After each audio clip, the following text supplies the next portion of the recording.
is Tim on the Online Big Blue, bringing you the best in New York Giants sports talk and entertainment. I was thinking earlier today, DeAndre Baker, the situation itself is going to be rectified. He is either going to be exonerated or he is going to be found guilty of some charges, or he's going to go to court and he's just going to be found guilty. But I was thinking all the crap we give poor DeAndre. I was thinking for a second, what if DeAndre is found to be, what if and when DeAndre is found to be innocent? What happens then? And I know it's kind of a, a selfish question because of the fact that you're thinking about the team. You're not thinking about the young man that's in this situation. You are thinking about what DeAndre may or may not be able to bring to the New York Football Giants. Now, I was thinking about it. If he is found innocent, would he still be the left side cornerback, starting cornerback for the New York Football Giants? Now, let's think about this just for a perspective. We all know that on the right side, we're going to have James Bradberry, and I think James Bradberry is going to be more of a shadow player. I think he's proven enough in Carolina that he is going to shadow the premier wide receiver from the other team. He's kind of going to do what Janoris Jenkins was bitching about doing at the end, saying that he was never given the opportunity to shadow the team's best receiver. So we know his slot is covered. And then if we take a look at the left side, or whatever side, like I said, whatever side that the receiver is not going to be, DeAndre Baker was penciled in. Now, my only question was, yes, DeAndre Baker under James Bettcher was horrid.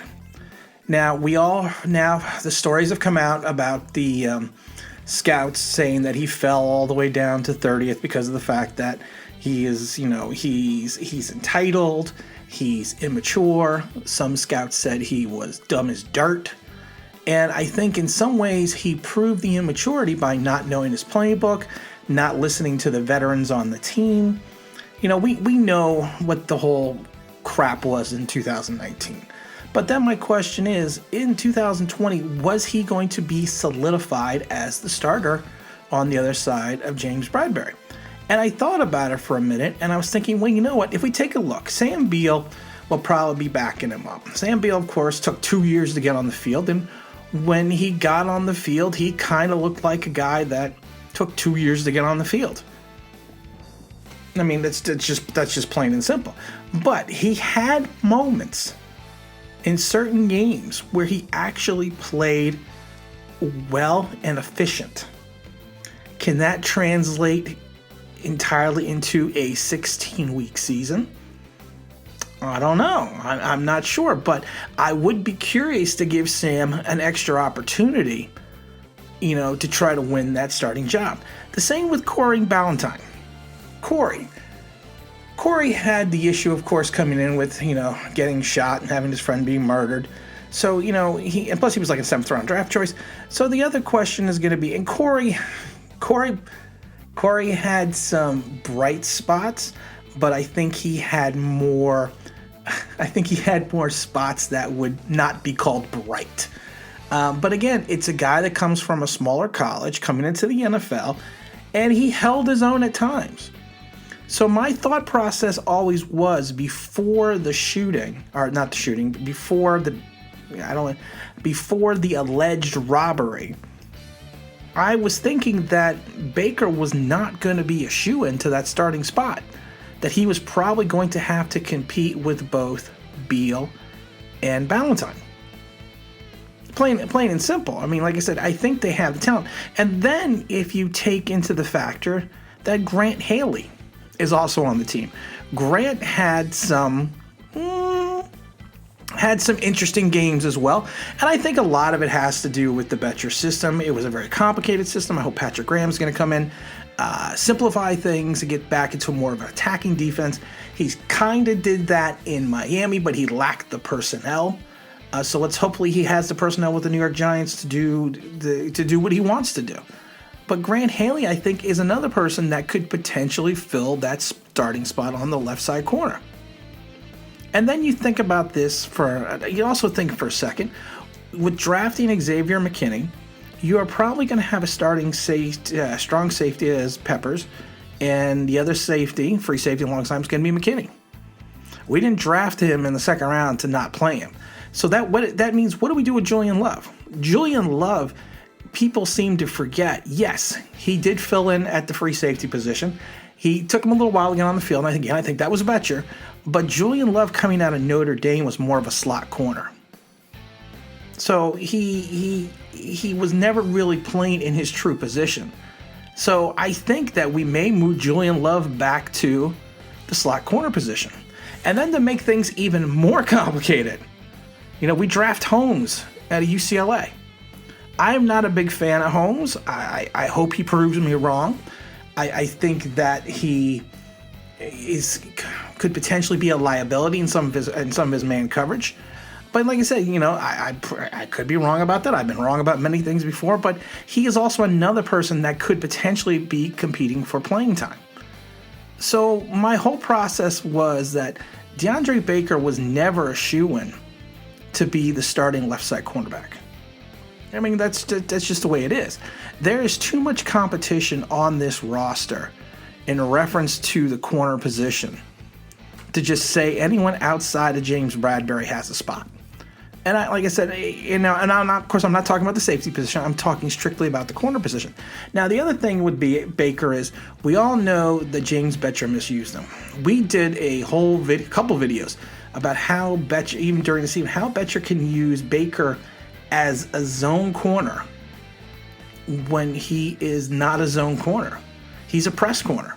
He's a man-to-man press corner, and he only has 4.5 speed. And we said this so many times in the game, screaming, how are you playing him 7 to 10 yards off the receiver and allowing that receiver to get a running start at Baker when Baker's only got 4.5 speed, and he's not sure if he's supposed to check him or follow him in coverage? That's to me that's the craziest factor of it all, and I just don't know. Like I said, I hope Patrick comes in and looks at Baker's skill set and says, okay, you are a press corner, and that's what we're going to play you as. Now, the other good thing about Patrick is he is the kind of guy that likes to use his corners. He likes to use his corners on the blitz. I think he blitzed his corners. I think it was something, between first and second down, I think like 20% of the time. But then that percentage went up to like 40-something% of the time on third down. He reminds me of Spags with like R.W. McQuarters, how many times that he used to blitz him, back in the 2007 season. So I'm hoping that Patrick's system is going to convey itself. Now, the only thing that we keep all forgetting, even if he is found to be not guilty of all charges, he is more than likely going to face a suspension from the NFL. I would say it's going to be anywhere between 3 to 6 games. So he's probably going to be able to compete in training camp. And now the only bad thing is if we have a bridge training camp, and let's say we have a shortened preseason, or let's say we don't have a preseason, if he's coming in after missing 3 to 6 games, I'm probably not seeing him coming in with any type of consistency playing wise until maybe like week 10 or 11, because it's going to take time for him to get his legs back underneath him after being off for 3 to 6 weeks. And it's going to be interesting having him coming in and trying to pick up a new system. I have said it before, and I will say it a million times. I don't know if he's innocent. I don't know if he's guilty. Yeah, I bust his chops a lot because of the fact that he put himself in that situation. Right or wrong, I don't know. But the question is going to solely be what happened. And like I said, I hope he is found innocent. I've said it a million times. I'm going to say it again. I have said that I think he should be cut. And some people are like, well, if he was a white player, you wouldn't say that. No, if he was a white player, I think he should be cut too.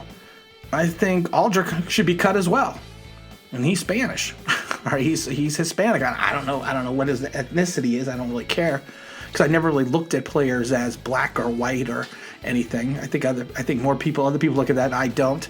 I just look at them as New York Giants. But like I said, I think if you do something stupid and you're sitting there saying that we are preaching now a culture, and our culture is that we want good guys and good players, and we got rid of Odell Beckham, we got rid of Snacks Harrison, we got rid of Jenkins, but then you're going to keep both Rojas and Baker.